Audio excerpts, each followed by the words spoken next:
Good afternoon. Thank you for calling TELEMANAS. I will be your counselor for today. How may I help you? Hello, this is Surya from Riboy.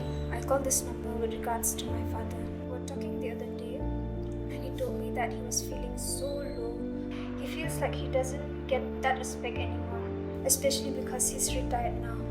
I want to help him so much. You did the right thing by reaching out to us. Can you tell me more about these experiences that your father has? You see, my other two siblings are married. They have their own families and they try to come out and visit us every now and then when they can, but my dad thinks that they are too busy for him.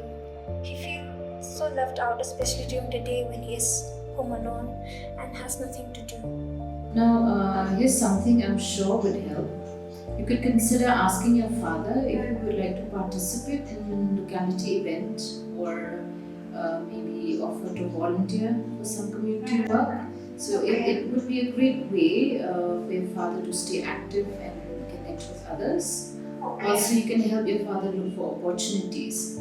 That's good. We will definitely try to do these things from now. TELEMANAS operates from Monday to Saturday, 10 a.m. to 7 p.m., where counselors can assist you in English and other local languages.